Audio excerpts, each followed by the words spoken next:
It's time to sit back and check out the RCWR Show with Lee Sanders.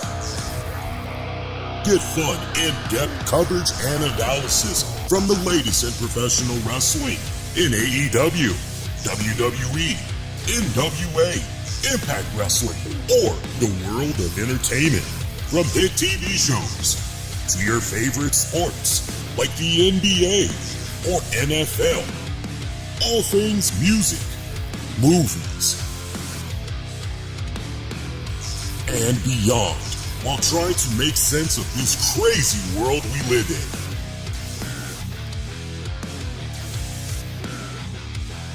All while keeping it honest, insightful, and interactive since 2011.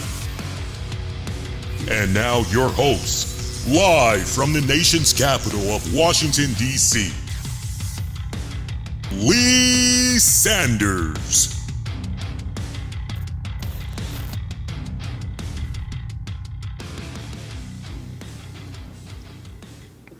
Hello, friends. Covering the latest in wrestling, entertainment, and beyond since 2011. You are checking out episode number 1000. I believe at this point this is 1035 or 1036 of the RCWR show, dropping for this July 10th, 2023. I am back on a Monday. I know that, and I did prepare you guys several weeks back, letting you all know that as far as Mondays go, it's pretty much just going to be play it by the ear because of the boatload of classes that I have been taking these past several weeks.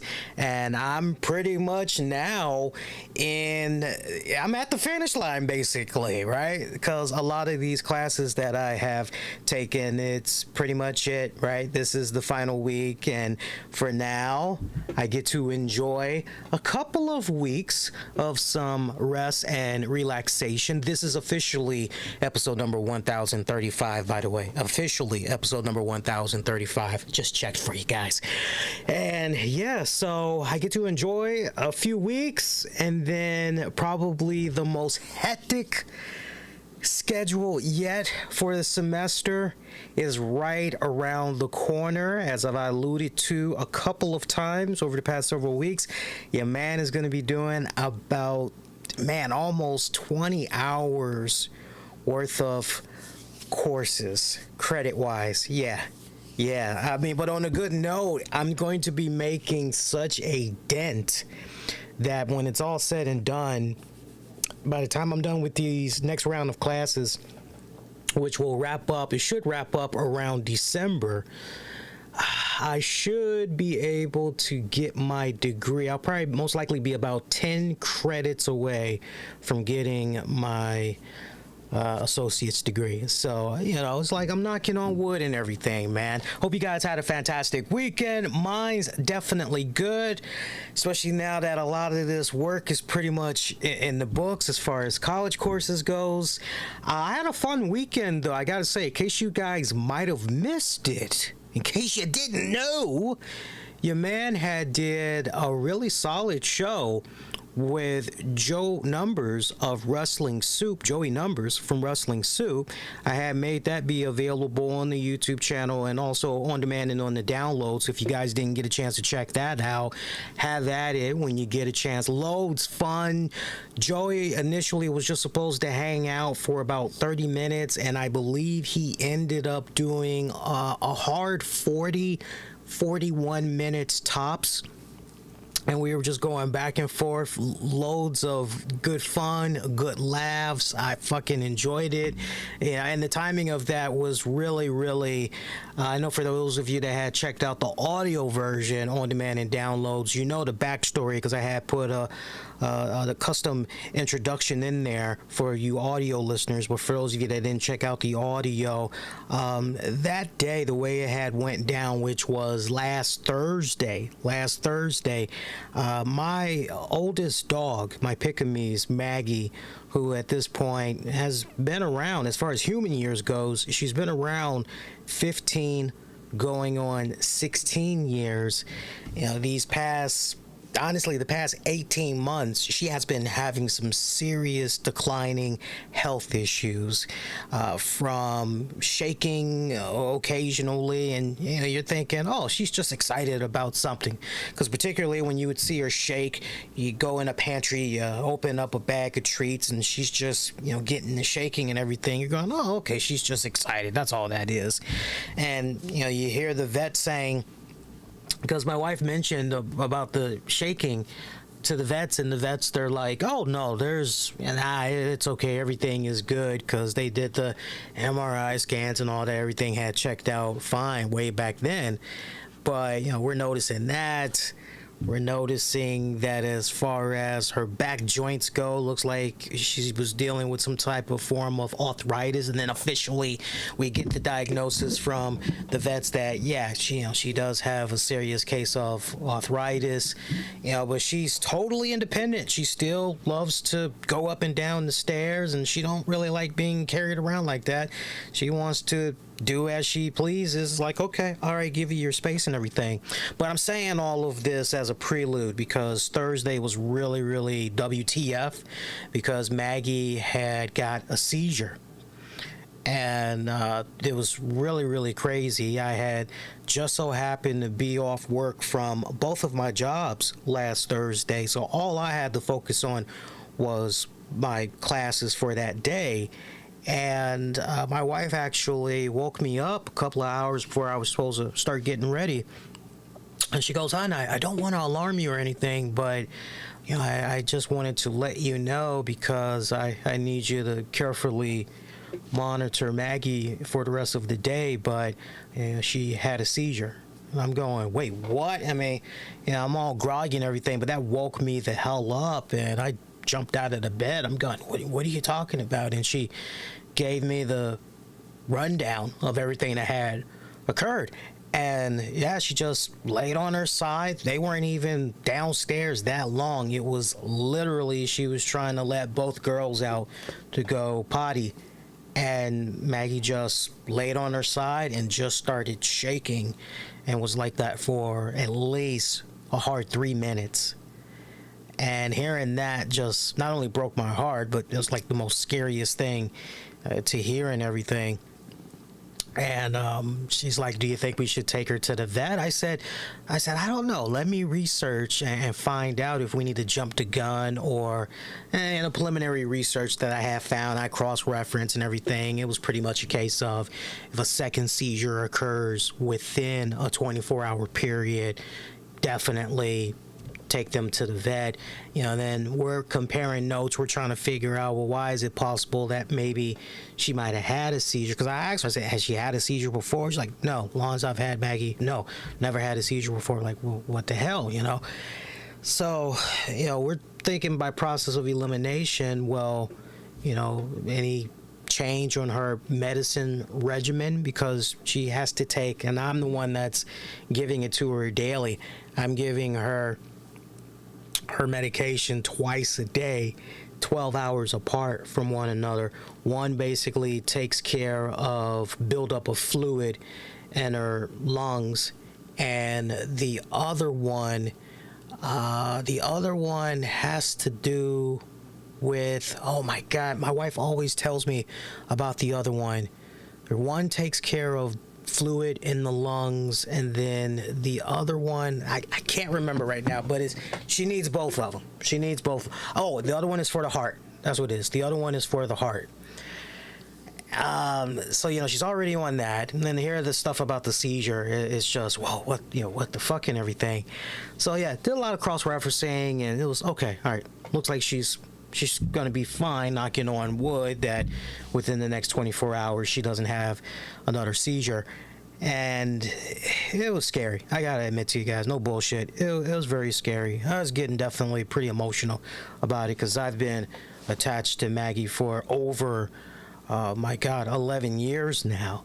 Right? So I only missed about the first 4, almost 5 years that Maggie was in existence, but pretty much I've pretty much had over a decade with her. So I definitely, there's some strong feelings there for her and everything, especially when I look back on my life before Maggie and everything. Maggie is honestly, as far as longest tenure that I've owned a dog, owned a pet in general, she has that record. She has that record. I would have to say second place. God, second place is probably maybe 8 months. The dog wasn't mine. It had belonged to my grandpa, but I adopted her. Her name was Silver. She was a German Shepherd, pretty up there in age. I was able to teach her all kinds of cool new tricks and everything, and I loved the hell out of that dog. I had so wished. This is when I was a little kid. I was probably about 9 years old, 9 going on 10. I wanted to try to do everything to have Silver come with me and my mom to California when we had decided we were going to make the move out there for about a year. And Grandpa would not let up. He would not let Silver go. He would not let Silver go. But no, probably about 8 months. 8 months right up under Maggie there. So very scary. And of course, you're seeing her reacting after experiencing the seizure. She is like literally following us. She's never done this before. As long as I've known Maggie, never done this before. But and rightfully so. You seriously, you understand. If you've never had a fucking seizure before or a health crisis, and you come out of it, not only are you going to be a little disoriented, but you're going to be probably scared shitless, and you're probably going to be looking for whoever is nearby and hang on to them, not let them out of your sight for a little bit, right? That was the case with Maggie. Bearings all over the place, just coordination was way off, but after a handful of hours, she started getting back to her regular self and everything. So my mind was definitely not in the right headspace, so I had decided, let me take my mind off of this a little bit. Let me go ahead do a show. I was supposed to do one on Wednesday, but it didn't end up happening because of classes. So I pushed it back to Thursday afternoon, and I was telling Joe about what all had went down and how I was getting ready to do a show, and he was like, "What time you doing it?" I told him, and it's like, well, I'll come on for a little bit. So what you guys, those of you that did listen to it, that's now you got the full backstory for that and everything. But she's doing better now, knocking on wood. We're making sure at this point she stays hydrated. We're giving her electrolytes, and we're already doing a superb job staying on top of her medication regime. We're just making sure that, hey, make sure she's getting it. If she's supposed to get it every 12 hours, make sure she's getting it. Don't wait no 13, 14, 15 hours later and all that, hook her up and everything. So did that nice little collaboration show on Thursday. And then Saturday, I ended up doing AEW Collision Roundtable with Joe and my good brother in arms, my amigo, and Anthony Missionary Thomas from Wrestling Soup. And that was a nice, good, strong back and forth. It was nice to finally be able to pick the guys' brains on ratings predictions.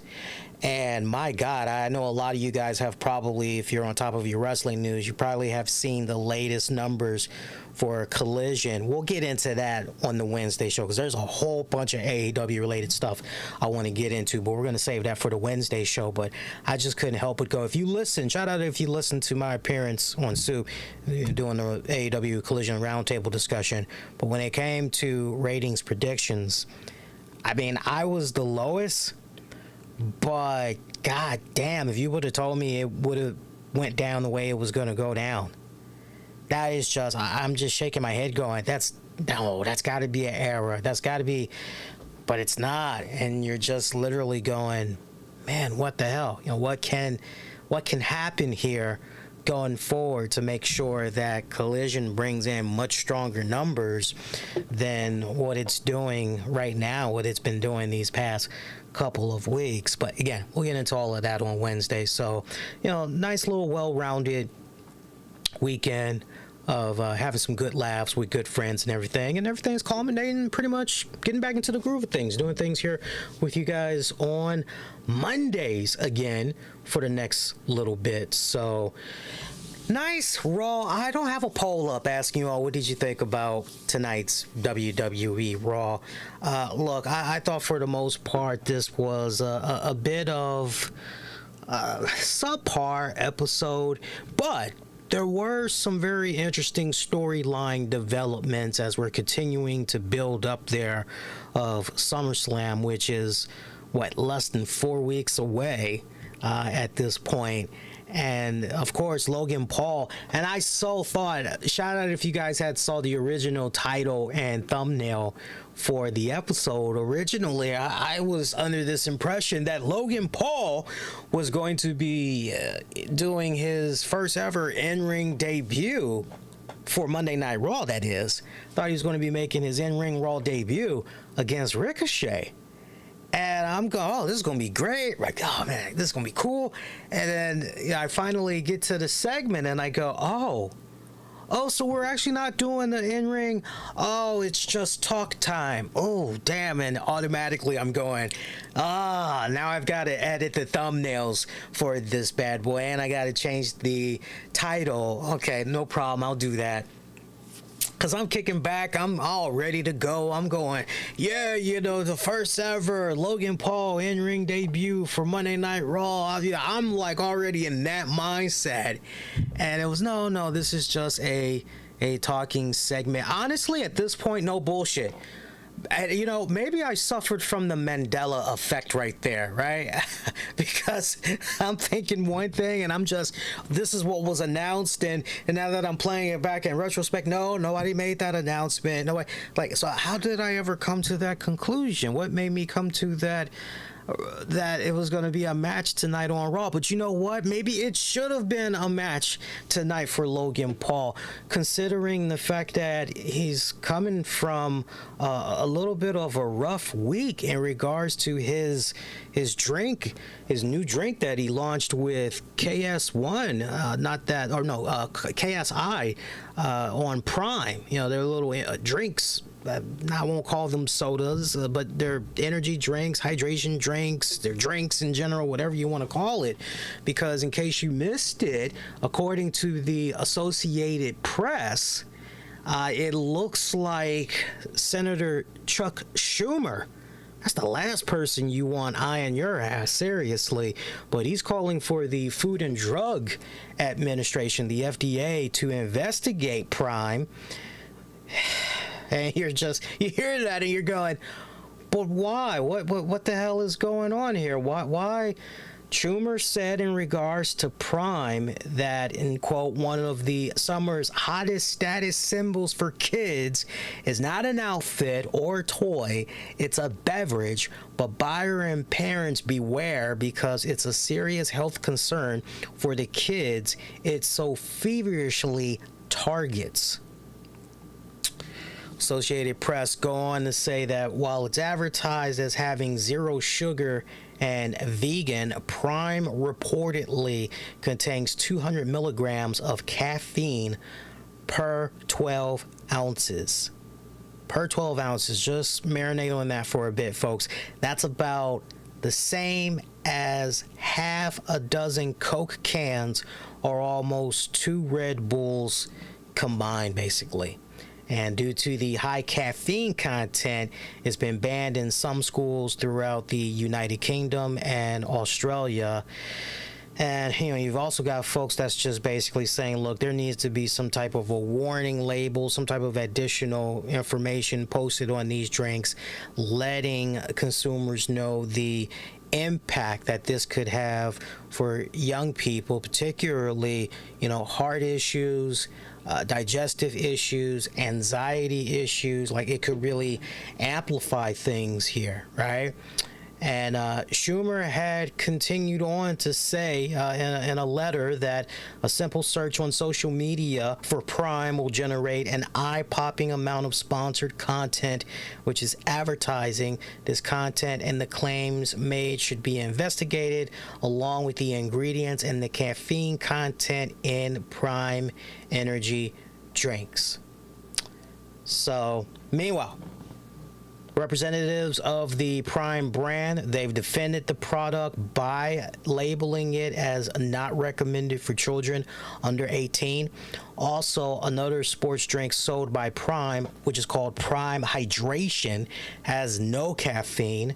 In a letter to the FDA, Schumer is arguing there is no difference in the online marketing of these two drinks, leading parents to believe they were buying the drink for kids, which contains what's described as basically a shit ton of caffeine when it's all said and done. Now, a Prime representative did issue the following statement in regards to the story from the Associated Press, commenting on the comments there made by Chuck Schumer, and they said Prime has two drinks on the market, Prime Hydration and Prime Energy. It is very important to make the distinction between the two products because they are vastly different. We started Prime last year with the launch of Hydration, a healthier sports drink alternative that comes in a bottle. Prime Energy, sold in a can, dropped in 2023 and contains a comparable amount of caffeine to other top-selling energy drinks, all falling within the legal limit of the countries it's sold in. It complied with all FDA guidelines before hitting the market and states clearly on packaging as well as in marketing materials. It is an energy drink and is not made for anyone under the age of 18. As a brand, our top priority is consumer safety, so we welcome discussing with the FDA or any other organization regarding suggested industry changes they feel are necessary in order to protect consumers. So, look, in regards to these energy drinks, it's a very sticky situation. It really, really is, because when it comes to the energy drinks, the mighty energy drinks, I've been there, I've done that. I had to finally stop drinking energy drinks, and not because, and I haven't had an energy drink in, my God, I would have to say several months now. But if I ever was going to double down and have an energy drink, I no longer can have stuff like that because I have hypertension. I've been officially diagnosed with hypertension. And it comes with the territory when one is dealing with diabetes and everything. So I'm already dealing with slightly elevated cholesterol. I'm already dealing with elevated anxiety and stress. So by having an energy drink, throwing it into the mix, and my justification back in the day when I would have my energy drinks, I would justify having an energy drink by saying, I really need the energy.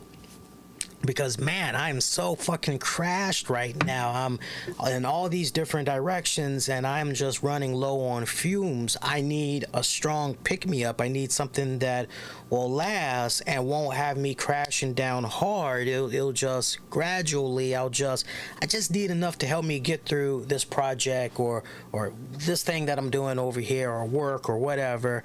And, my wife would always say to me, man, you got to be careful with those energy drinks. You got to be careful with those energy drinks. You got to be careful with those energy drinks.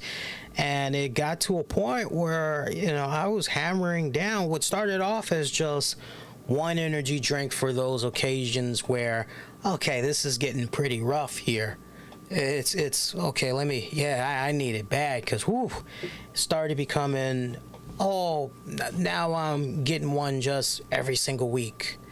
And then it became, now I'm having one every time I'm going to school or every time I'm working. And then it was, I'm hammering down 2 in a day, 3 in a day. And I had to catch myself there because it can definitely be very, very addictive. But, once I had got my most recent physical and they checked my blood pressure and whole 9 yards and everything, and we discovered, dude, your heartbeat is what the hell, right? And I'm taking medicine for, I'm taking 2 different types of medication for my heart now. Yeah. So to hear about energy drinks, I've been there, I've done that. It's got a lot of, look, to each its own. I respect people that go to it, they drink it and all of that stuff. What's so interesting in regards to this prime, it really has truly become a global phenomenon. I told you guys, if not last week, the previous week, how one of my side job hustles, I do a little bit of food deliveries for people and everything, and I had hooked up this one family, because this one family, they were looking for a case of Prime, and I was able to find it at the local Sam's Club. And they were lucky because that was pretty much one of 5 cases that was left. And there was a big ass pallet at one point that was dedicated just straight up to Prime. And the dad and his son, they pretty much were able to get one of the last 5 cases. It was about $23 or whatever. And I remember when I went to drop it off, I said to the dad, I said, man, you're really, really lucky because, you got one of the last 5. And he was very, very excited. And I asked him, I said, hey, did you drink it? What do you think about it? Have you had it before? And he goes, yeah, I actually have had it before. I'm a diabetic. And I told him, oh, I am as well. And he says right back to me, so I said, yeah. It's like, it's packing a lot of sugar and other things. It's extremely way too sweet for me. I can't do it. But the son, he jumped in. Son was probably about 8, 9, or 10, and he was telling us both how much he likes it, how it's really good, and all of that good stuff. So you're like, but it to my point, just everywhere that I have been shopping, whether I'm shopping for other people or I'm doing my own grocery shopping, I'm working like 3 jobs, so you make your money where you need to. I'm a college kid, man. I'm a college student. I gotta generate that money, man. I gotta keep up with the textbooks and all that. Yeah, it's weird though because everywhere I go, this whole Prime energy drink, Prime drinks in general, it is just the talk of not just social media, but just physically when you're going out there and you're trying to find it. I mean, shit is just flying off of the shelves. So it really is, to Chuck Schumer's point, it really is a fucking global phenomenon here. But I hear this stuff about what it contains, and I look at it no different than a Red Bull, a Monster. Mention any other energy drink, I look at it exactly. I truly believe that for Prime drinkers, they've got nothing to worry about. They're going to be fine. I am concerned about this though. This one little gray area, which makes me wonder, what does the future for energy drinks mean for consumers that's trying to purchase it and everything? Not for nothing, but I've seen people under the age of 18 buy those Red Bulls, buy those Monster energy drinks, buy those Coke energy drinks. I know you've seen those. They got the new thing now, Coke Energy, okay, by Coca-Cola there. With stuff like Prime, and if the people behind Prime are saying, no, this particular drink right here, it's not recommended for people under the age of 18, how do you make sure that people under the age of 18 are not purchasing that product? What steps can be taken? Now, I'm not saying you got to treat that like beer. You got to treat it like alcohol, and, you got to ask to see ID.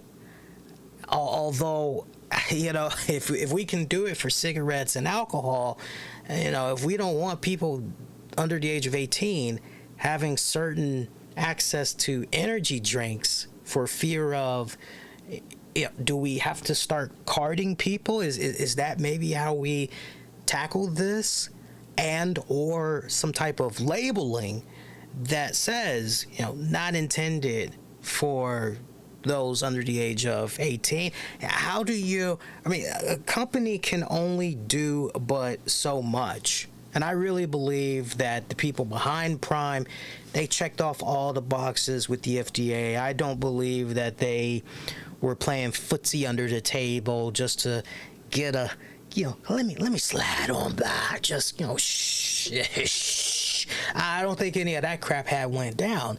So it's very interesting. I found that of all the things that had went down over these past couple of days, I found that story to be the most intriguing, especially since it's linked to Logan Paul and everything. And again, maybe what should have kicked off this week was him having an in-ring Raw debut match to kind of get some of that negative press, get some of that stench off and everything. I don't see that really going anywhere, though. I think Schumer is just overreacting to, a little bit of misinformation that's already out there. I don't see the guys behind Prime and all that doing anything deceptive, or, they clearly mark the ingredients that's in their stuff, whole 9 yards. They've been complying. I don't see this going anywhere. If anything, they may switch it up on the labeling. They may potentially do some better advertising, letting folks know, look, this is the difference between this one and this one over here. But they're here to stay, to my whole point. So whether you guys like it or not, that shit is here to stay. Enjoy the little powwow that Ricochet and Logan Paul had on this week's Monday Night Raw. Not one of the best Ricochet promos I've seen. I gotta tell you, to have both of those guys go out there and talk as long as they did, I just couldn't help but look at that. And right before I started to say, let's wrap this shit up, we finally went on ahead to WWE and take it to a physical level, which made me nod my head in approval, because I wasn't liking the longer that this was going with the two of them talking. And you couldn't even really call this trash talking either, because this pretty much was, I do say, chum, you really are a very talented individual, but I'm much more talented. But I give you your props. I really wasn't a fan. I really wasn't a fan of these guys going back and forth. My whole thing was, let's go ahead, let's sell this frickin' SummerSlam match already. Can we just go there already? And no, WWE is teasing us just a little bit longer here in regards to ultimately seeing these two lock it up again. And look, if they want to milk it for what it's worth, I'm okay with that, because when it's all said and done, we got several weeks to go before SummerSlam happens. We're like a little bit less than a month away. So if they want to stretch it out a little bit longer, you know what, I'm okay with it. But yeah, just back and forth that kept going down. Ricochet ultimately trying to hit the sliced bread number 2 from off the apron and everything, and it was like, okay, all right, cool, now what, right? Now how are we gonna top that, right? This was pretty much Ricochet trying to challenge Logan Paul to a match, Logan Paul declining it, and all right, the story is to be continued. I don't mind WWE really taking their time and building up on these rivalries / story arcs. I don't mind them doing that, because it just creates that much more, as I like to refer to it on this show, emotional context. It just creates that much more as you're going into whatever pay-per-view is coming up and everything. I feel as though overall WWE and the powers that be have gotten themselves to a point where they say, okay, you know what? Look at everything that we have been able to do right, blueprint-wise, with the bloodline. And everything that's just intertwined in that, spawning off of Cody Rhodes, and then this person over here, and then that person over there. Look at everything that we've been able to do because of the bloodline. Yeah, you know what? Long time storytelling, slow burn cooker, right? Slow burner cooker. Yeah, we need that type of storytelling. That's what we got to do. Let's stop hot-shotting. Let's make sure that this person is standing across the ring from this person.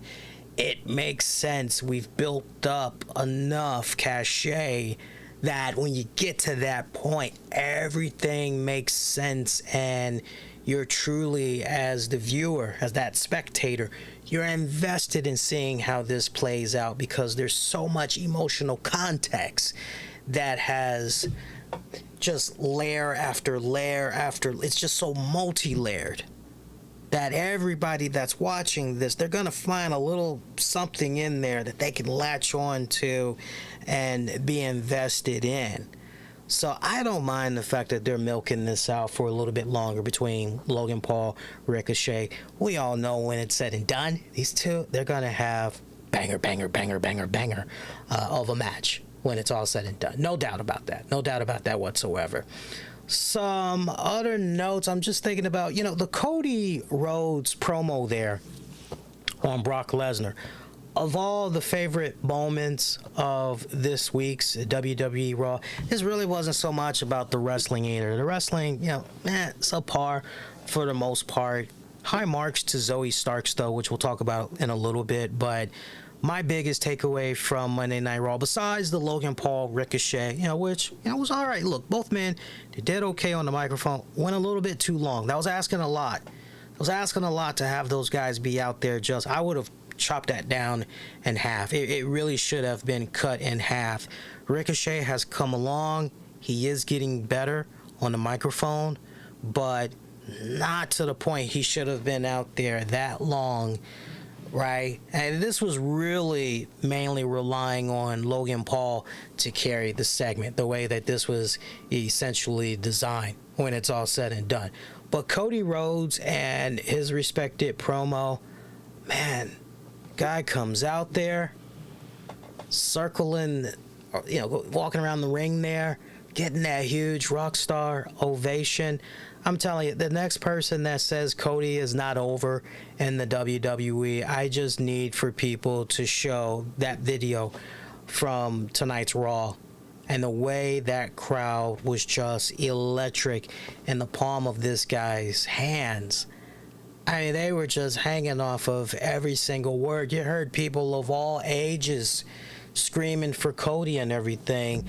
Loved it. I loved it. One of the best things about Cody Rhodes, and I just really appreciate this about him as an entertainer. I love the way that, again, emotional context. You got to go back to that word. That's my favorite set of words I like to use there, and I've been using it off and on these past couple of years now. But you just got to love and respect and appreciate the way Cody Rhodes is able to make these fans, right, make them feel a part of whatever is going down here, with this segment that he has, right? Each and every single week. You just can't help but really appreciate that, because it's not so much about him being a storyteller, although he has exceptionally years, and I mean light years ahead. He has gotten so much better on the fucking microphone. Sincerely, he has gotten so much. He really is a student of the game. Seriously, he really is a student of the game. But I just love how he was able to just tell all the fans in the arena, while addressing the people at home through the hard camera, to please forgive him as he turns his back briefly, because he wants to look at everybody that's in attendance. And that was just, I love little, you guys have no idea.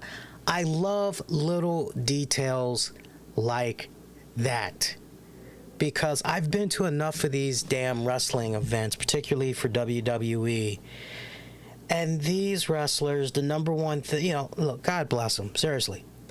But I can't stand it when a wrestler comes out, all they're doing is playing to the hard camera. That's it. The way that they're wrestling, right? Attacking everything, when they're talking, everything is playing up to the hard camera. Motherfucker has their back turned. I hate that. I love it when you get a really good showman that comes out there and works every single corner.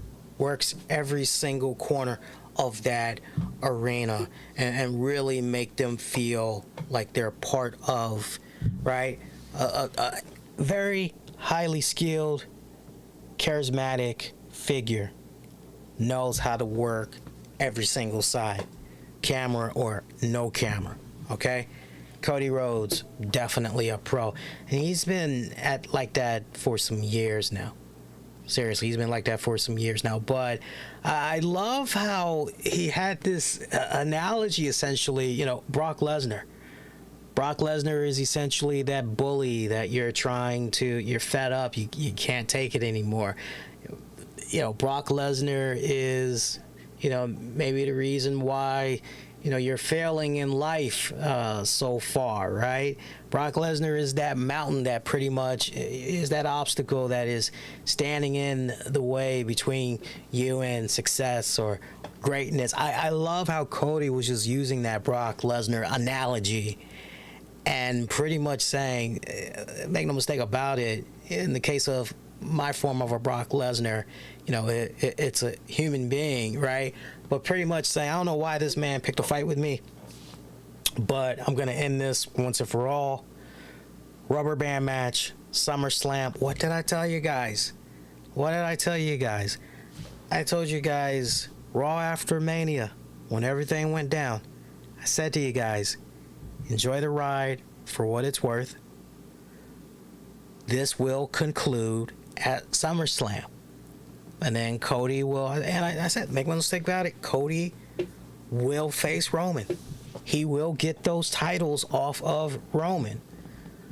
But for now, he's going to be doing this nice little scenic route. Enjoy the ride for what it's worth for now. But they're gonna get there.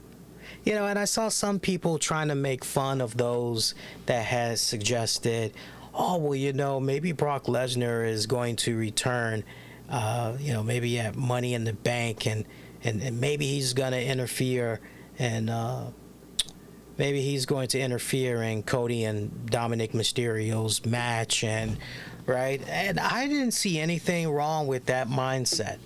I did not see anything wrong with that mindset. As far as I was concerned, kudos to those that were under that impression. And maybe just to defend WWE, maybe ultimately they had decided, you know what, that's just too damn easy. Let's throw people off.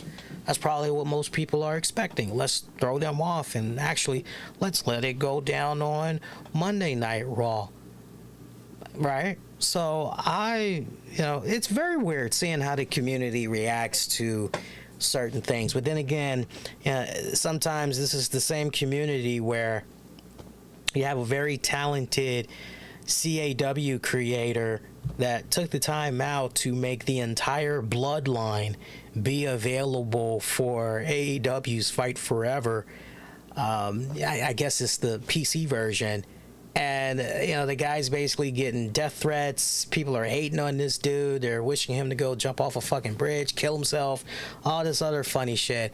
I don't know, man. Wrestling fans sometimes. Right? But little nuances, little things like Cody mentioning that Brock Lesnar is a walking billboard for Darwinism and natural selection. That struck its core with me big time, because I love this promo. I love this from Cody, because he was talking in I know my audience my audience is definitely people of all ages, but my audience is definitely an educated audience, and I'm gonna keep it real with them. I'm not gonna do no hokey dokey bullshit. I'm gonna give it to them right between the eyes. I love how Cody, every time he does these promos, he always comes out there and he hits it out of the park. But my ears just lit on fire hearing certain words like Darwinism, natural selection, fans. Yes, he actually used the word fans. And, you know, as we all know, there's certain words back in the day that Vince McMahon, "Hey, don't say that, pal," that he doesn't particularly, care about, he's not fond of and everything. And I can just imagine that there's probably a decent amount of people that's going, Darwinism, what the hell is Darwinism? What the hell? So, in a nutshell, I don't want to bore the fuck out of you guys, right? But this is where you got to know a thing or two about your school and all of that. But in a nutshell, Darwinism is about the evolution of biology, biological evolution. That is what it is all about. In a nutshell, the creator behind it is a man called Charles Darwin. He was a, what was he? Was he a professor?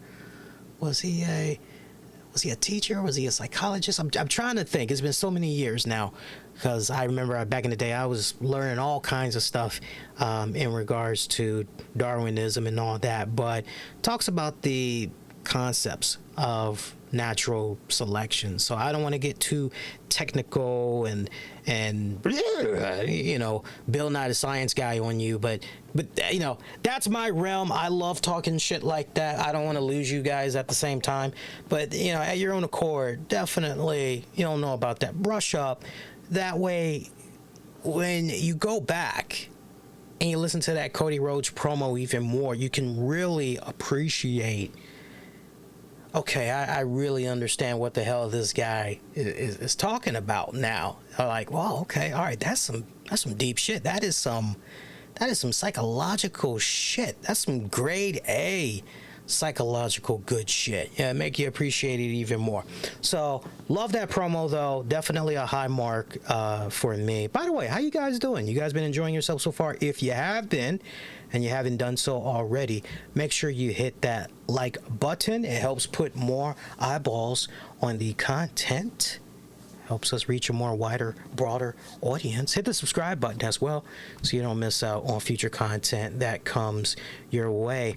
I think this is the first time you guys are seeing the new layout, by the way, because I know for the longest time we had, for our webcast streams, we had Roman Reigns and Bianca Belair, but obviously with Bianca no longer, with the title, and Roman Reigns is now pushing a fucking French's Mustard championship, which reminds me, I laugh so hard every time I see the new French's Mustard commercial, and I tried reenacting it for my wife, and she just goes, "You sound like a really bad Michael McDonald," because y'all know the commercial I'm talking about. They show this black dude, he opens up the fridge, and then you got this black dude singing in the background. You don't see him, you just hear him, and he's just going, "Oh, what to do when you're hungry? French's must or roast beef," and you're like, I was laughing my ass off, but I'm like, I found myself just bobbing my head to that song. It's like such a fucking stupid song there and everything. But yeah, we had to go with a new layout and everything. So hopefully you guys appreciate this new layout. Everything looks to be pretty on point there. Nothing looks cut off, all that good stuff. So that's what's up. And it's funny because my eyes are drawn to Shayna Baszler and Ronda Rousey, who both did appear tonight. We saw Shayna Baszler in a squash match against Emma. Wasn't really a fan of that whatsoever. I'm looking at that going, look at what they're doing to my girl Emma. What the hell? And honestly, I liked what was going on with Emma when she was in Impact Wrestling. that for me, I loved it. That Emma for sure could have eventually became a Knockouts champion if it didn't already happen. She could have became a Knockouts champion. I love everything that was going on with her. I'm trying to think who was the guy that she was paired up with, who was always taking her pictures, always at ringside. He would run a little interference here and there. His name escapes me right now, and the sad part, if I don't remember in the next couple of minutes, Caleb with a K. I knew it would come to me eventually. Caleb with a K. Yeah, I just thought all of that was fucking good. Loved it. I ate that shit up. I particularly loved it when, I'm trying to think. Yeah, Chelsea Green had returned to Impact for a hot minute. And if I recall correctly, Chelsea and Emma, they kind of did a little something there where they were teaming up briefly. It didn't last that long. But yeah, I get it though. It's a case of the ends justify the means. This was about having Shayna Baszler come out there. But see, here's the problem that WWE is facing right now. Shayna Baszler, I've always felt that the way Shayna Baszler should have been booked, you look at Shayna Baszler, you go, all due respect, but you go, Shayna Baszler, that looks like one mean ass tough bitch. I don't want to fuck with her. I do not want to fuck around and find out. And you got some guys that, look, some guys, they're just totally comfortable in their masculinity. But you have some guys, nah, man, shit, I don't want to date no woman that looks as though she could probably beat the shit out of me. I need to be in control. No, yeah. You got some people, masculinity issues, and nah. I need them to be looking a lot softer. I need them to be looking more feminine, more, and all of that, right? But Shayna doesn't intimidate me whatsoever. I like a little bit of a rough edge to my women. I like a little psycho, so I like it rough. That's me. But Shayna, I always felt, she is that take no prisoners, not really a person of that many words, just gonna go out there, choke a mofo out. That's Shayna Baszler. And they have fumbled her tremendously. The moment that she came up on the main roster and all that. And it's interesting the position that she's in now. Because when she betrayed Ronda Rousey, the fans popped for it and they're rooting her on and everything. When in actuality, Shayna should be getting heckled. She should be getting booed. I mean, you see what went down tonight with Shayna Baszler taking the hell out of, taking out Emma there.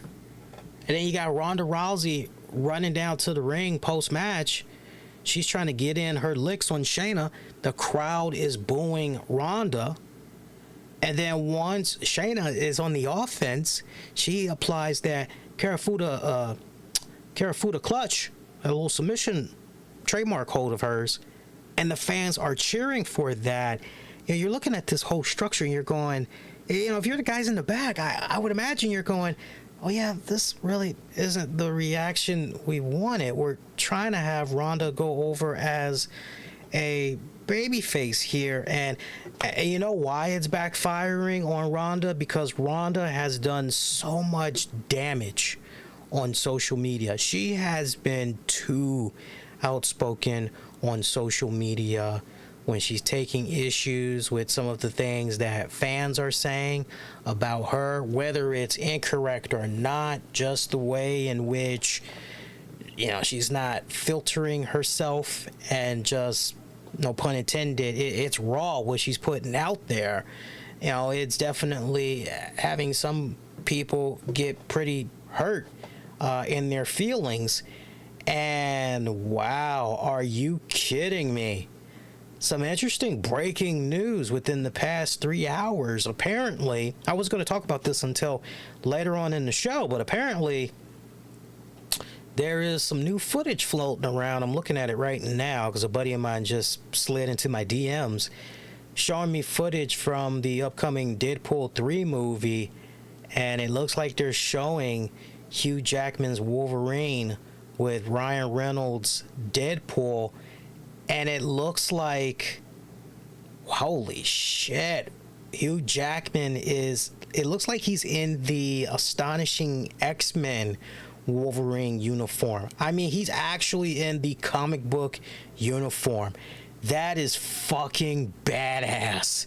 That is fucking badass. I'll talk a lot more about this on the show, even down to the finest, littlest detail. You know, in the comics, the way they have those little 3 little areas with the lines in between for where the claws pop out. I mean, they even got that fine detail in the costume there for his gloves. They really went with the throwback here. That is badass. I wonder if he's gonna push the mask too. I'm most curious there.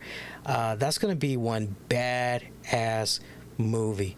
Seriously, one badass movie. But yeah, it's got a strong touch of Astonishing X-Men vibe to it. I didn't mean to go off the radar there, but you know, this is how the show is. You know, whatever comes to mind and all that good stuff. By the way, kudos to Jennifer Garner.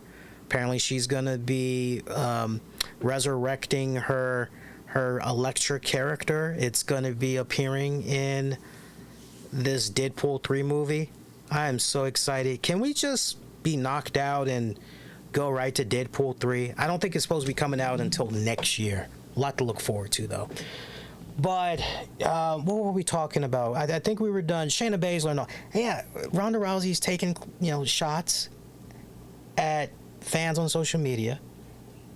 And then she's taking shots at WWE creative / booking decisions and all of that. And you know, you're only going to be able to go but so far when you're doing stuff like that and everything.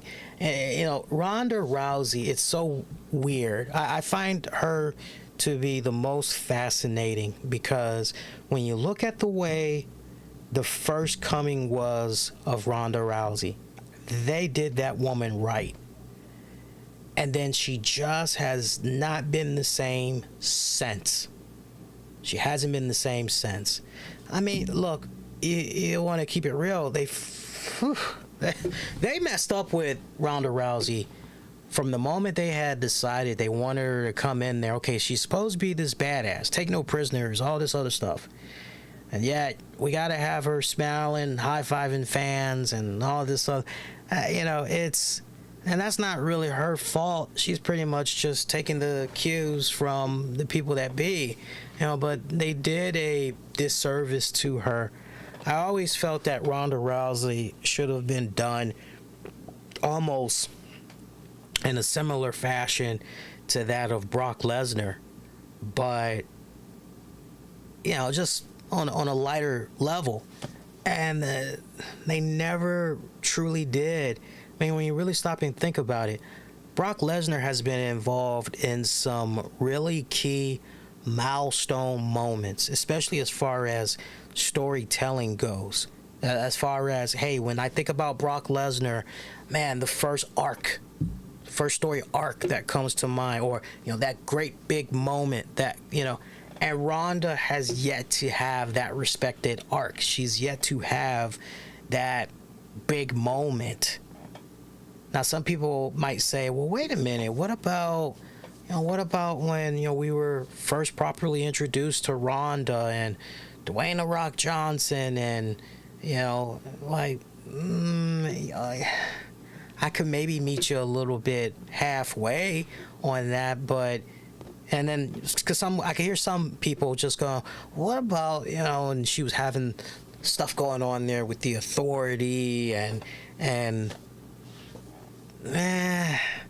I can only look at halfway. I'm only going halfway to a certain degree on that, because you had such an entourage of a supporting cast that were all respectfully doing their parts to basically get this girl up and running on the right foot.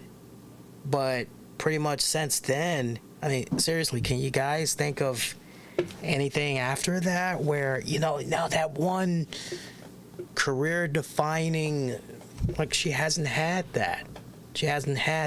And the fact that she has become so watered down in time as a result, it's been a serious disservice to her. I think so much damage has been done that, look, you hear these reports that's floating around on Ronda, that one of the main reasons why they're hot-shotting this Shayna Baszler program is because Ronda's trying to get out of her WWE contract a lot sooner than later. I think the report floating around right now is that her contract was supposed to be up by the end of the year, but supposedly she's she's either been given the okay to break her contract early, or she's in the process of breaking the contract, getting out of it early, and that's the reason why they're hot-shotting this with Shayna Baszler. That's why for a lot of us that were looking at this going, well, damn, this feels pretty, and I'm sure you all remember the strong words that I had on the Money in the Bank post-show in regards to, wow, so we're just hot-shotting this championship, what the hell, and everything. By the way, having Liv Morgan, Raquel Gonzalez getting in the face there of Rhea Ripley, that was, it was all right. But I still feel the way that, look, don't get me wrong, Rhea Ripley and Raquel, I think that would actually be a pretty damn good match. I really do. But I just need to see them get away from Liv Morgan. Anything involving Liv Morgan, right? Let me go back to that French's mustard commercial and everything on roast beef, right? Not everything sounds good with mustard on it, right? Hot dog, put some mustard. Yeah. Fuck yeah. Fuck yeah. Take a piece of steak and mustard. Well, to each its own, but if you want to do that, sure, go ahead. Mustard on pizza, I'm looking at you cockeyed. Something's wrong with you. Okay? Not everything. So, if you want to look at Liv Morgan as the mustard, go ahead, right? There's some cases where you go, yeah, let me have some mustard. And then there's other cases where, I really don't need. Liv Morgan to me is that bottle of mustard that, I'm not going to put you on everything. You don't need to be involved in, right? I'm just waiting patiently for Raquel to go back to basics. I miss that badass heel Raquel Rodriguez, right? I'm not saying you got to turn Raquel. You really don't even have to do that. You really don't. You can honestly just have those girls part ways and everything, but it's interesting. It really is interesting how the development has been with the whole Shayna Ronda titles being dropped to Liv and Raquel, who are actually going to be defending those titles next week. They'll be defending them against Chelsea Karen Green and Sonya Deville.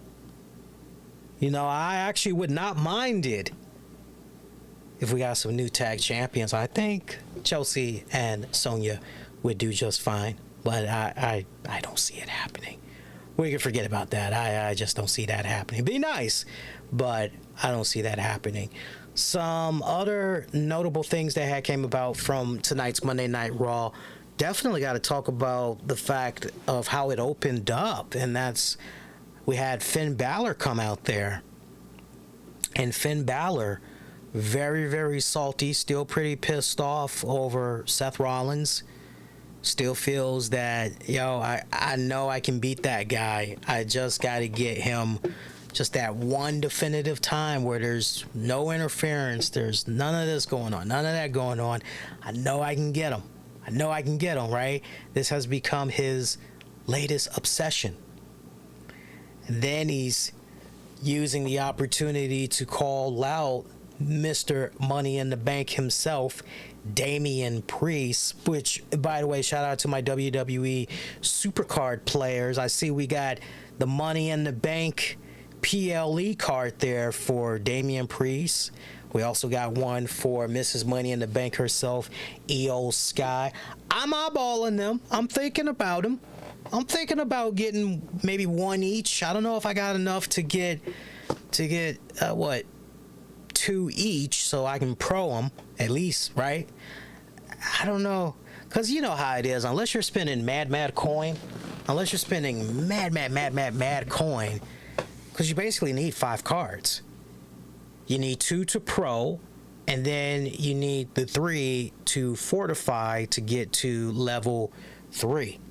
I mean, a lot of people are just going to stick to proing. I really don't see, I mean, unless you got a deep fucking bank account, right? You got deep pockets like that, you bankrolling like that. I just don't see, right? But yeah, I noticed they got those. I was checking it out the other day. I just wrapped up the Code Breaker game mode for Supercard as well. They had an Undertaker card available. I did good. I got in rank 1,493. So I got a pretty strong card to be able to get that far. You know, that's pretty damn good. Did I do boosting? Yeah, but the boosting came, and when I say did I do boosting, you know how you can usually double your points when it comes to certain events like that? I did buy a package because I did have the coins handy just from hoarding all the damn time. I must have spent about maybe 1,200 credits just for boosting the points. And that was it. I played here and there where I could, and I basically said, look, once these boosters run out, that's it. I'm good. The game ended, I had about 5 or 7 boosters left. So, that ain't too shabby. But I liked how it opened up there with Finn Balor calling out Damian Priest, you know, because he had to get some stuff off his chest. And I love seeing Rhea Ripley with Dominic come out there, and Rhea's going, yo, we don't do it out here. You know, anything that we got to take care of, we don't do it out here. Come on now. You know, we handle this in the back. And she's pretty much trying to be the peacemaker at this point, letting them know, look, you know, let's go ahead and, you know, seriously, you know, we can do this backstage. You know, obviously there's some unfinished business, right? There's some stuff that needs to be resolved verbally between you two, but we ain't gonna do this out here. We're gonna do this in the back. And Finn is like, you better make this right. You better be a person of your word or else. And he reluctantly leaves and everything. So later on, we see them backstage, and it looks like, you know, cooler heads finally prevail and everything, as, you know, Damian tells Finn, because Finn is straight up, look, I still got to get a shot against Seth Rollins. I still need to get that match against him for the championship. No interference, no weird shenanigans. I got to get that man one-on-one at least one more time. And Damian Priest just goes, okay, man, look, that's all that's going down. Okay, cool. Champ or not, you know, I'm the man either way, as he holds up the Money in the Bank briefcase. I'm kind of paraphrasing what he said there, but you know, you read in between the lines, that's pretty much what he's saying in a nutshell, as he walked away. And Finn's feeling pretty good about himself, but, you know, then he's kind of shaking his head like, what the hell did he mean by XYZ? So this has been one of the best underlining storylines, other than what's been happening with the bloodline. I have to say, what's been going down with the Judgment Day, some very fine storytelling. The implosion is definitely going to go down, and man, is it going to be a beautiful disaster when it all comes down, when things fall apart. Seriously, I am just kicking back looking at this, just going, This is in very, very good hands. Dominic continuing to have nuclear heat with the crowd. I love it. I fucking love it. I eat the shit up. More, please. More, please. Give me some more. Give me some more. Matt Riddle, Drew McIntyre in tag team action against Giovanni Vinci and Ludwig Kaiser. Drew looking, I call him the Sean Connery of the WWE. I've been calling him that for the longest time. Dude looks like a fucking stud. He looks even more defined than ever. Fucking badass. Drew and Riddle picking up the win. Nice little opener. Nice action. Good chemistry between all parties involved. But yeah, Imperium, I'm just, you know, they're not quite nowhere near where they were from their NXT days, and looks like they're kind of teasing there that maybe Giovanni Vinci might be at the receiving end of a boot to the ass out of Imperium. And I have to continue to watch that development, see how everything goes down. See, a little bit more had happened from Raw tonight. Becky Lynch going up against Zoe Stark. Zoe picking up the win. Great match. Huge win for Zoe, you know, who's really been stringing it together the past several weeks. Seemed a little bit confusing there towards the end. Little, maybe discombobulated. Maybe that's the word I want to use, but the girls did fine. Girls did fine in this one.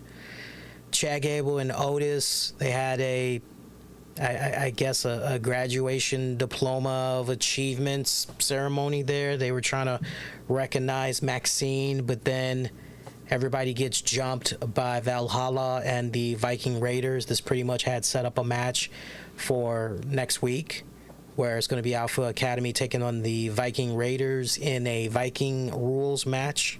So that is what it is.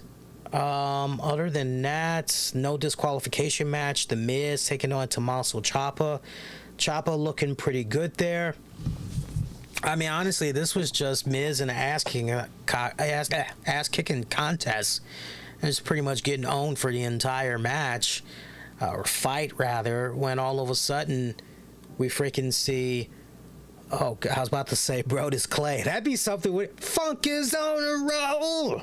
No, freaking, no, not now. I can't think. I'm legitimately, I'm going Brodus Clay, and I know that's not his name. Bronson Reed coming out there, causing interference, pretty much helping Miz get the W. I like the fact that the crowd was taking great pleasure in seeing Miz get destroyed. You know, that really had tickled me. But all that fun kind of went out the window the minute that Bronson Reed was injected, because it's almost like one of those, you're at a house party. You're throwing a nice house party, and you've personally invited certain people to attend, right? Maybe because you know they're going to bring the fun, they're going to bring the energy, they're going to bring some nice housewarming gifts for everybody to enjoy. You know, maybe somebody made a pie. Maybe somebody made some wings. Maybe somebody went and got booze that everybody likes, right? There's like one particular booze that, you at a party, you and your people, you love it, and they're bringing that booze. And then knock, knock, knock, knock, knock. Open the door. There's Bronson Reed, and you're going, oh, Bronson, oh, what are you doing here? And Bronson just helps himself on in and eats the food and eats the drinks. He's made no contributions to the nice spread that's there for that house party. And there's a reason why Bronson Reed wasn't invited to that party. It was because not everybody likes him. He means well, but not everybody likes him. Yeah. Crowd, mixed reactions there for Bronson Reed, to my whole point there. They're trying. They are really trying their damnedest with Bronson Reed. We'll see what happens. This is honestly a guy that I'm looking at. I checked him out a little bit when he was in Impact. I thought he was okay. I was remotely more interested in him down there than I was when he was in NXT, but I haven't been a fan of the Bronson Reed experiment. To the point I think the experiment is over already. It just needs to be over. I'm not calling for him to be fired. I don't like going that route. But if I were to hear, he gets released, I would say, I'm not surprised. I would say that. Kaden Carter, Katana Chance, Sonya Deville, Chelsea Green. We pretty much had talked about that. That was like a 2-minute squishy squish squash match when it was all said and done. Seth Rollins, Sami Zayn, Kevin Owens taking on the Judgment Day. By the way, I liked how this main event match had pretty much got stringed together when it was all said and done, because originally it was supposed to be Seth Rollins taking on Dominic Mysterio. And when Rollins made his entrance and everything, he gets down to the ring area. Damian Priest just out of nowhere beats the holy bejeebus out of him. Cue up Kevin Owens and Sami Zayn. They come out there for the save, right? And leading up to them, that whole intertwining and all that, you had Rhea Ripley and Dominic Mysterio saying to the tag champs, those tag champs you got, we can have those too. We're looking to clean house in the WWE. We definitely want to add that to our collection, right? So I love how you have all these little things happening in the background that pretty much culminated in this main event match going down. Judgment Day picking up the win. Definitely a large win there for Judgment Day. This was definitely needed considering they're going to be making an appearance in less than 24 hours on NXT. So, one could make the argument the win, wasn't really necessarily needed. If anything, maybe they should have continued to add even more friction going into their appearance on NXT. I kind of concur with that, but let's see what happens with NXT. It's interesting because tonight's episode, my wife kept asking me what was wrong because I kept huffing and puffing, and I told her, I said, honestly, other than putting a couple of key story arcs to the side that were pretty good, this episode, it just feels like it's really been dragging to the point I'm ready for bed, right? I'm ready to, have my melatonin and all that good stuff and go night-night and everything. We're still several weeks away from SummerSlam. So again, I don't mind the slow pacing that we're doing and storytelling, setting up matches and everything, but I think this episode really could have been justified if we had better quality execution of matches when it's all said and done. But decent episode for the most part when it's all said and done. That's pretty much where I'm at with that.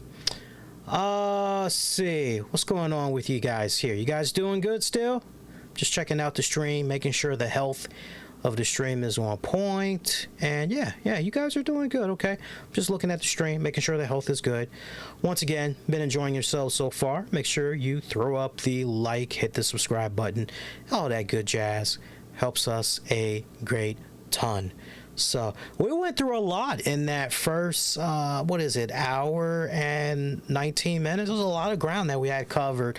Couple of little interesting notes, little tidbits of news items I definitely wanted to bring to you all's attention here on the show. One is the fact that WWE longtime lawyer Jerry McDevitt, he has been with the WWE for almost 40 years. You heard me right, almost 40 years he has worked for the WWE, 36 years to be exact. He has officially made the announcement that he is in the process of finalizing his retirement, as he's going to be wrapping things up with the WWE by year's end.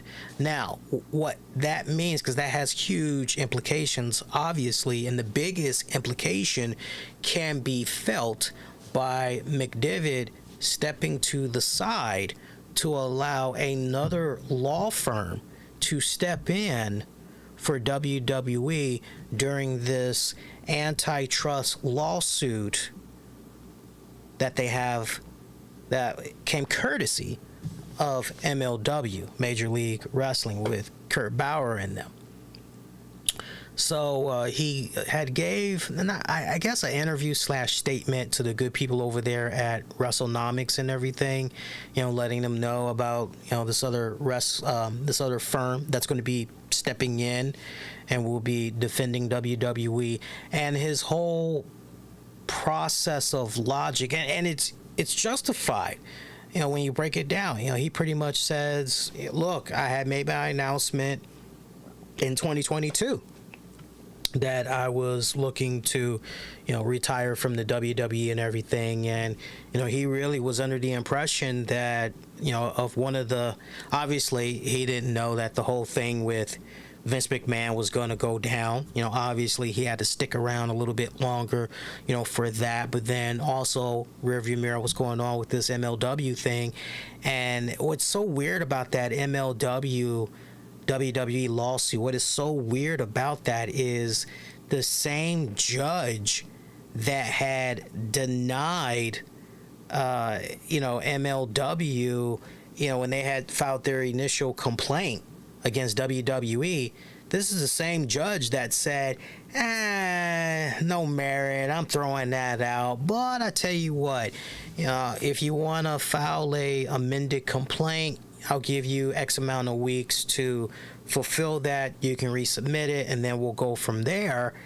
And so MLW, they do just that. And this same judge ends up going, yeah, okay, all right, well, we can go ahead and we can enter the discovery phase. And by going into the discovery phase, there's like so many stages. Those of you that have watched enough episodes of Law and Order and you've watched your ID shows and all that, you know the whole process. This is something that, at the earliest, and the way it's tentatively looking right now, June of next year, could potentially be, first set of rounds for, the discovery phase. But then even at that, if there's enough that would warrant, from the discovery phase, if there is enough to warrant, yes, we can definitely take this to trial, then it becomes, okay, when is the date going to be for trial? So trial could very well not happen until 2025. So Jerry McDevitt basically saying, look, I'm out of this. I'm in the process now of wrapping things up. I just, no mas, I want to, okay. I honestly don't blame the freaking guy. I don't blame the guy for going, I'm wrapping up right now, right? He's been calling this since 2022. I remember this very well because we had talked about it here on the show and everything. And of course, everybody remembers Jerry McDevitt from last season of Dark Side of the Ring, as he gave he basically did an interview and he commented on the whole WWE steroid trial and all that. And Jerry McDevitt, extremely, extremely, extremely rare that he gives interviews. Extremely rare that he gives interviews. That essentially, for sure, a right-hand man for Vince McMahon. Vince McMahon, reputation, doesn't like lawyers and all that, but I would imagine the way McDevitt has been able to string these victories together over the years. I mean, just fucking Michael Jordan in the fourth quarter, you're down 20 points. That is McDevitt to the T. Just give him the ball and let him do his thing. Watch him do his thing. He's going to take you home. And that's essentially what this man has done. Every single WWE taboo scandal that you can think of, McDevitt has been there. if there was anybody that I go, that is a very dangerous man. I can't help but go with the Goodfellas analogy here for a little bit, because remember how it was. Actually, you know what? No, not Goodfellas. No, not Goodfellas. Think Casino. Think Casino for a second. Remember what went down in fucking Casino? And when all the mob bosses had got together and they had decided, pretty much, okay, it's time to start whacking people that we think is going to squeal. And remember, it came down to one particular guy that was a long time friend of the family. He was a lawyer, I think, in Casino. He was a lawyer. And they had decided, nah, hey, what's to stop him from talking? Better to be safe than sorry, I always say. That's what one of the bosses had said. Remember, they caught that lawyer outside. It was snowing on the ground. He was getting ready to walk to his car, and somebody just walked up behind him. Fucking sniper rifle. Not even a sniper rifle. It was just a sniper gun. Little handgun. Just pop, pop, pop, pop, pop, pop. Just quietly popped him in the head. Dropped to the ground. They just pop, pop, pop, pop, just laid him out like that. Like, seriously. Jerry McDevitt, the man has dirt on WWE. Okay, you hear that term all the time. This person knows where the dead bodies are buried. He basically knows the dirt. Okay, you think about the sexual allegations, the lawsuits that has come the way of the company, particularly Vince McMahon, that McDevitt has essentially been able to settle or just squash altogether. My God, the 1991, 92 steroid scandal. You think about that. I mean, you look at this latest fucking shit that went down with Vince McMahon. You think about all of the numerous lawsuits that WWE was hit with in regards to, concussions and shit, CTE, lawsuits brought by various wrestlers, the majority of them being represented by, God, who is that? Is it Kairos Constantine? I'm trying to think of the name of that lawyer. Like, every time there was some type of a CTE, some type of a fucking lawsuit, this dude was latching on. He was always the guy representing. And you're like, oh, this motherfucker. Like, and it never went anywhere. It never went anywhere. McDevitt, one of the main heads, just so many fires that this guy was able to put out for the WWE. And now he is stepping away.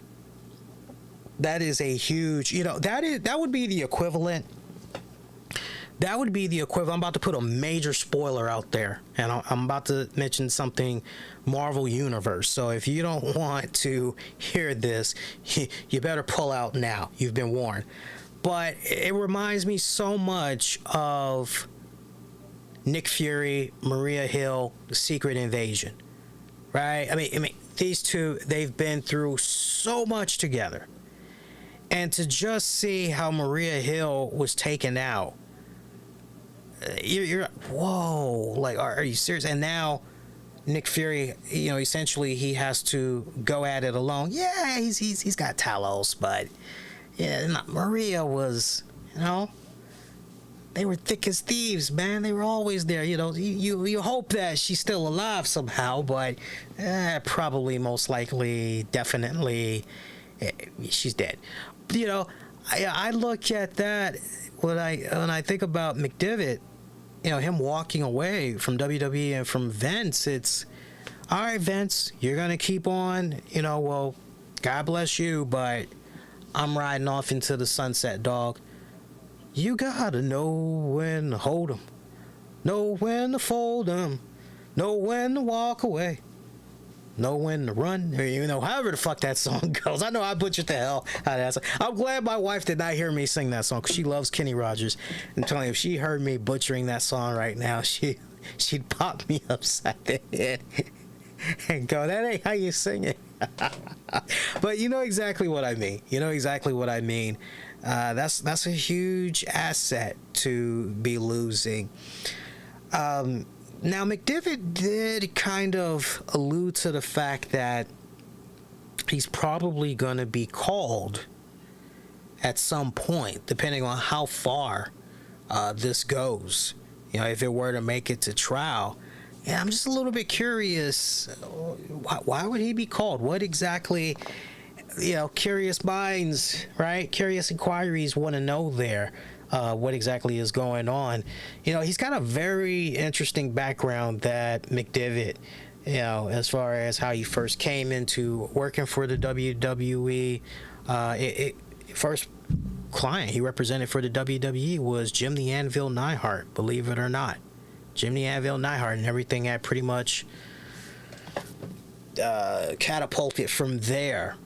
You know, first W there in WWE, helping getting Jim the Anvil Neidhart out of the predicament he was in, and then pretty much going from there and everything. So some interesting stuff. Kevin Nash. I want to talk about Kevin Nash for a hot minute here. I'm aware of the comments that he made in regards to LA Knight, for those of you that are not aware of this. So Kevin Nash, on his Click This podcast with Sean Oliver from Kayfabe Commentaries. Love their show. I usually check out some of the clips they have on YouTube. I've never watched the full episode. I always just go about my business checking out the clips on YouTube and everything. And Nash had gave his take on LA Knight at one point during the podcast, calling LA Knight a ripoff of The Rock and not original. Here's what he had to say. I definitely want to quote him correctly here. He said, "Am I the only one that sees an absolute ripoff of The Rock to the point where he cut the promo on fucking Logan Paul or whatever the fuck is his name?" He said, "Yeah, stick it. The only thing he didn't do was turn that motherfucker sideways. What? Does everybody have amnesia?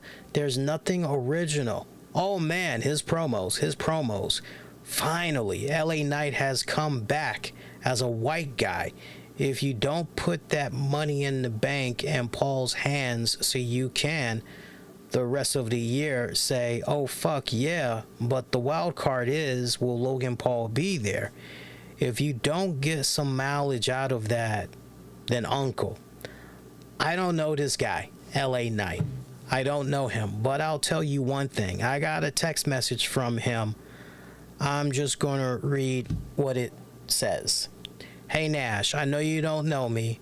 I've got an idea of this character. He's called the Scorpion King. What do you think? This is bullshit, okay? Rock was the Scorpion King. Then he said he's in talks with Disney. I don't know what the fuck's going on." Okay, so I want to take that, read that in full context from Kevin Nash. Look, there's no denying it in regards to LA Knight. Is he taking his cues / inspiration from those of Dwayne "The Rock" Johnson, from the Stone Cold Steve Austins? Hell to the yeah, he's taking his cues from those guys. He is taking and borrowing a little bit from this over here. He's borrowing a little bit of that over there, and he has found the right type of blend, right type of mix to make it work for him and what he's trying to project onto the crowd and everything. For ages upon ages upon ages, what LA Knight is basically, the only thing LA Knight is guilty of, that many of us as a society are guilty of, is fucking sampling. Is sampling. Now look, it's one thing if you're taking a original work that somebody else has done and you're trying to pass it off as your own. You're not doing anything to add some type of originality to it, okay? You are, okay, say you are a beat music maker or whatever. You make this tight-ass beat. it gets you recognition. Somebody comes along, they're checking out your beat, and maybe they decide that they're going to take your beat and they're going to pass it off as their own. Great example of that is the late, great Jay Dilla. I fuck with Jay Dilla. Shout out to anybody that fucks with Jay Dilla. Definitely a fan in my book. I can talk all things Jay Dilla. Maybe one of these days I'll do some type of a special tribute video for Jay Dilla or whatever. But I love Jay Dilla. I can't tell you how many people that I've come across that have taken the late, great Jay Dilla's beats and have tried to pass them off as their own. And then have the audacity to put in copyright claims, whole 9 yards, on content creators stretched across all the platforms, not just YouTube, but other platforms, saying, no, this is mine and I should be collecting money from this. All monetization should be coming to me because they're copying. Right? You're just blatantly ripping off. You know. Now, if you were to take that same beat from Jay Dilla, and you're going, okay, look, you know what? I'm gonna add a synthesizer to this. I'm gonna add some snares. I'm gonna add an electric guitar. I'm gonna overlap this with, right? I'm gonna actually put some vocals behind this. Okay, now you are creating, even though you're sampling, which you've done now, you've sampled, but at the same time you're creating a original piece of art. What LA Knight is doing is sampling, and at the same time he's found the right type of mix that not just complements him as a entertainer slash performer, but what will help him better connect with the crowd. Yeah, I don't know how long Kevin Nash has been checking out the work of LA Knight. I don't know if this is a case where LA Knight just came under Kevin Nash's radar for the duration that LA Knight has been with WWE. But as I have been telling people for years upon years upon years that's been within earshot, this LA Knight that you see that's running around, this has been the same LA Knight that was Eli Drake, that was running around in Impact Wrestling and then eventually the NWA. It's been the same guy that has honestly just done a better job over the years and fine-tuning his persona and promos and all of that, and he just he's got the right mix now. I would like to believe that guys like Damian Priest, Psycho Sid Vicious, a couple of other guys, I would like to think that all those big tall guys, they probably took a page out of the Kevin Nash playbook. I would like to believe they've done some form of sampling. Everybody has done sampling. Everybody. Fucking superstar Billy Graham, he just died a couple of weeks back, as we all know. The Hulkster, Scott Steiner,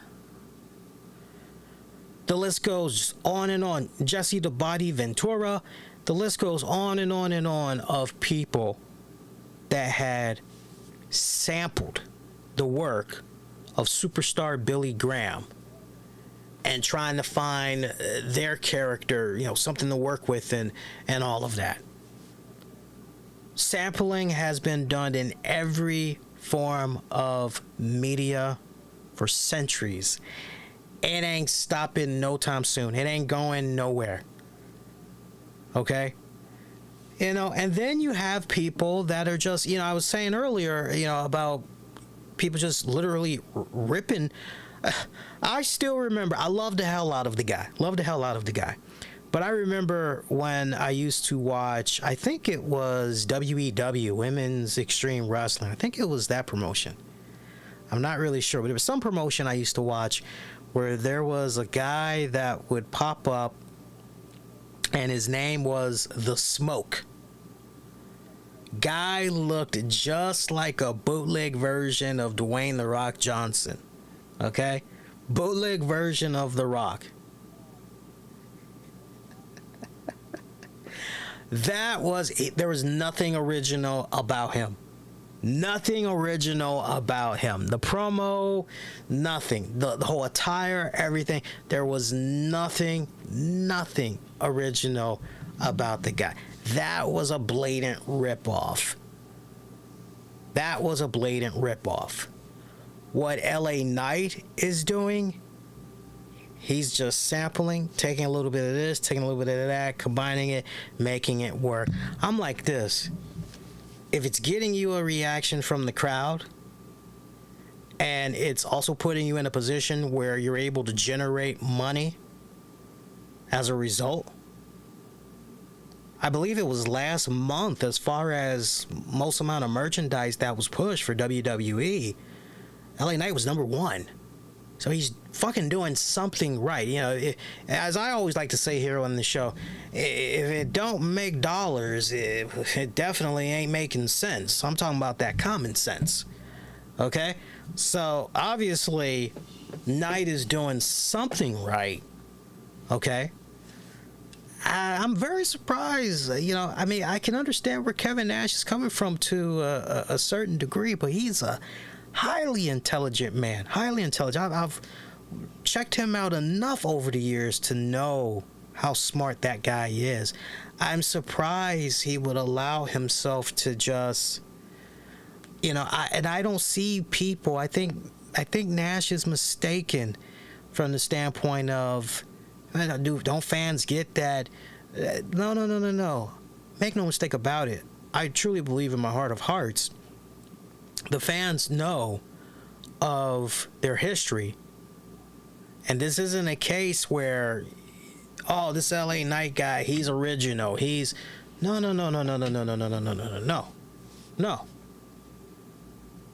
I think the fans are truly relishing, admiring the hell out of LA Knight, and the comparisons that's, you know, been brought up constantly of LA Knight and everything to those greats from yesteryear. I think that's a really great compliment that you can give, because not everybody can pull that off. I just told you guys about The Smoke. I can't remember the other guy's name. I think there was a bootleg Stone Cold Steve Austin. I think his name was Ice Code or some shit like that. There was some wild motherfuckers back in the day, man. Back in the day, some funny shit, you know. But I'm surprised Nash didn't look at that, and, you know, nobody's trying to do revisionist history, revise history per se. Nobody's trying to do any of that, right? He's a nice throwback. There's a reason why you heard that chatter where WWE, they were thinking about maybe trying to see if they could do something with Stone Cold and LA Knight, or, right? You know, there's a reason why certain people in WWE think highly of this guy and everything. No, he's got a great thing going. I think as far as originality goes, maybe he'll bring it back one day. But one of my favorite things that I used to love seeing LA Knight do back when he was Eli Drake, I used to love watching him walk around the arena, get in fans' faces, and he had a red button. And I think the button either said dummy or it said yeah. And he would just, you know, hit that button. I wish he would bring that back, because that would so be fucking over, especially if you put that type of shit on a t-shirt and all that. That'd be pretty badass. I would love, I mean, just the marketing design right there in itself is so fucking brilliant. All you gotta do is just put a big ass red circle, okay? Big ass red circle, and just, right, have it read dummy, okay? And then right up under it, yeah, Okay, and every time he comes out, you can just have him. Let me holler at you real quick. You know what you are? All the people know it. Hell, LA Knight knows it. Let me say it for you one time. Dummy! In the crowd, yeah! Right? I mean, that'd be badass. It'd be fucking badass. I can see that. That'd be smart, right? So, no, the guy's doing something right. I don't look at him as a blatant ripoff. Now when he starts going, the Knight says, Knight's gonna stomp a mud hole in your ass. When he starts doing all that other shit, then, but he's never done that in all the years. It's so funny. In all the years I've watched LA Knight, going back to when he was Eli Drake, he's been the same fucking character. He's been the same fucking character. He's just been able to fine-tune his craft as far as the promos, the mic. He's been able to fine-tune all that even more. And, I mean, he is extremely, extremely polished. The guy can fucking hang with the best of them. This is the realm that he feels the most comfortable in, right? If it's getting you buzz, right? If it's getting you a following, why rock the boat? That's what I say. Why rock the boat? One last little, or actually two little bits of news. No, we can say one, because there is one other, but I'll save that for the Wednesday show. One last item that we can get into is WWE Survivor Series. It looks like it's going to be coming back to the Allstate Arena, Chicago, Illinois, on November 25th. That's going to be a week after the Thanksgiving holiday there. So, good. Looks like they're going to have combo tickets go on sale July 21st. And that's combo tickets only. If you're looking to try to get a hold of single tickets, that's not going to be made available just yet. Combo tickets for Survivor Series is what's going to be on sale beginning July 21st. Yeah, interesting, because this will be WWE's third time doing a PLE, a pay-per-view event at the Allstate Arena.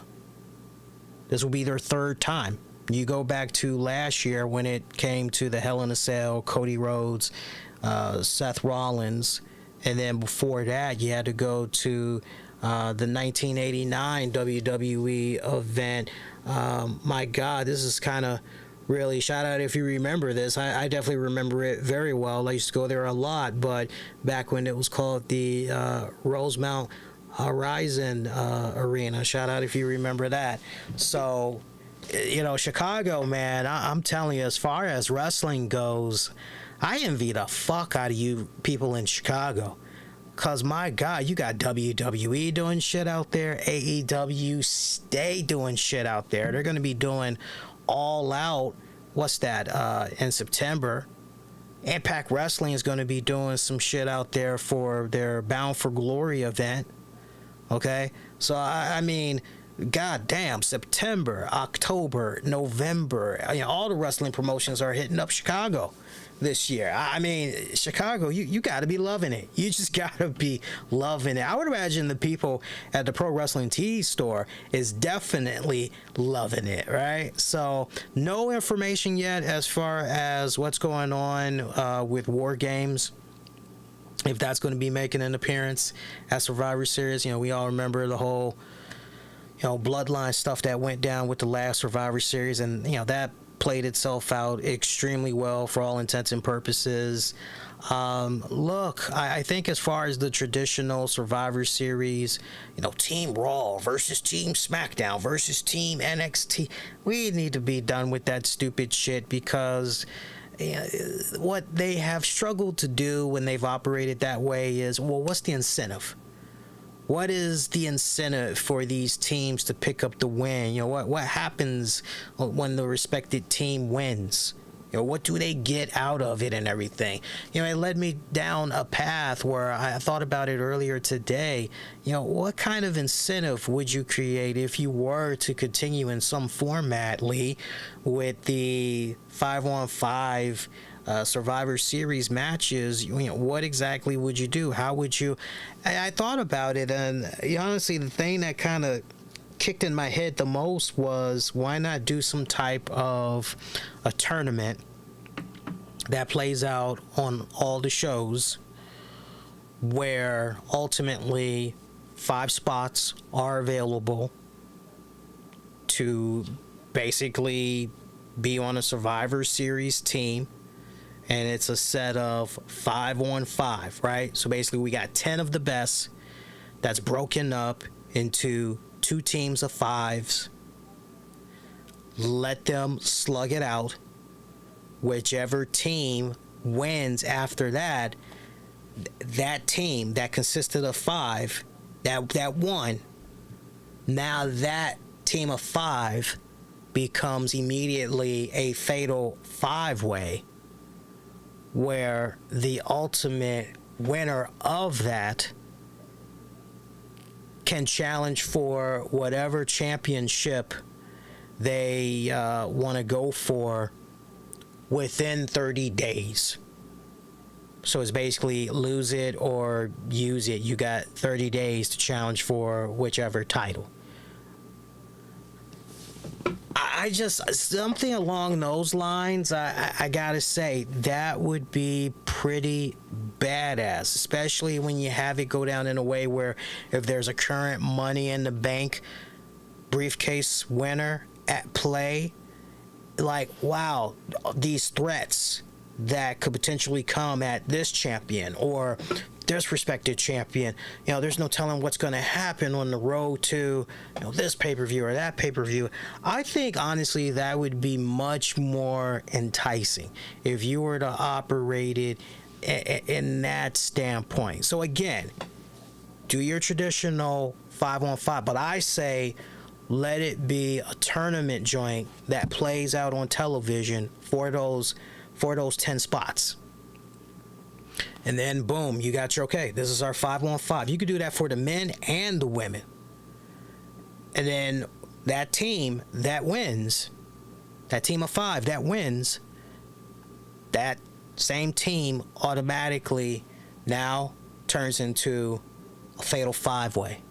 So just imagine that. You got to be on the same page with 4 other individuals long enough to pick up the win. You got to work as a cohesive unit to not just pick up the win, but then, wow, now you really got to get your head and feelings and all that in check, because now you're going to be going up against these same 4 people that you just teamed with for a shot at, whatever title. But you got 30 days to cash it in. 30 days. I think if you were to operate a concept like that, that would definitely make things pretty interesting. I think that would be pretty fun. You do it just right, under the right type of circumstance. That's something that WWE could play around with. But I mean, shit, man, with Vince McMahon back into the realm of things, I wouldn't be surprised if we continue to do that same lame-ass bullshit that we normally do. But if you really wanted to shake things up a little bit, I truly believe that is the way you do it. Sound off. Let me know your thoughts. I'm curious if that's something you guys could entertain going down on a yearly basis, or maybe you see a match of that type play out every other year. Something along those lines. Let me know, but I'm very curious how you all would do Survivor Series going forward, right? I like that Triple H had went on record, and to his credit, he's doing a phenomenal job. He's really trying to have it be a case where, look, man, we got to get away from, every single, it's always this gimmick. Like, no, there's got to be logic behind doing this type of match. We got to have the right type of story arcs in place to justify, right? So I gotta give him a lot of credit, but we'll see what happens when it goes down to Survivor Series. When it comes to Survivor Series, we'll see what happens this go around. All right, so we're at about the hour 54-minute mark. Quick programming notes. Gonna be live with you guys on Wednesday night, July 12th, 10 p.m. Eastern after AEW Dynamite goes off the air. We're going to learn about the participants for Blood and Guts, for both sides, because they're handicapped right now. The Elite, they're handicapped by 1. And then frickin' Blackpool Combat Club, they've got a handicap by 1. So we're going to find out who their 5th mystery tag partners are going to be for those respected teams. So a lot to look forward to right there. I think we got some more Owen Hart tournament matches that's going to be going down as well. So should be a pretty good edition of Dynamite when it's all said and done. And again, I'll be live with you guys this Wednesday night. Looking forward to it. Once again, check out my great show that I had with Joey Numbers from Wrestling Soup. That's available for on demand and on the downloads. That is episode number 1034 of the RCWR show. Also, check out via the Wrestling Soup Network my appearance on their Saturday show where we were talking about AEW Collision. Me, Joe Numbers, and Anthony Missionary Thomas of Wrestling Soup. Shout out to those guys having me on. Loved it. Had a lot of fun. And who else can I give some shout outs to? Shout out to my man Julian Cannon. I see him working hard, throwing it down daily. Looks like coming up at the San Diego Comic-Con, he is going to be moderating a panel. I'll try to have more information in regards to that panel, but I saw that. It put the biggest smile on my face, and I had to show him his love, show him some love and say, look, man, very proud of you. That is a badass fucking moment for you. Great thing to add on the resume. Fucking sweet. So I'm very stoked for the guy. And congratulations are in order to Trey Miguel and Ashley D. Amboise. They had announced their engagement over the weekend, and they did it in style. As they were out there in France. Looked like they had visited the Eiffel Tower there, I believe it was. I'm not really sure.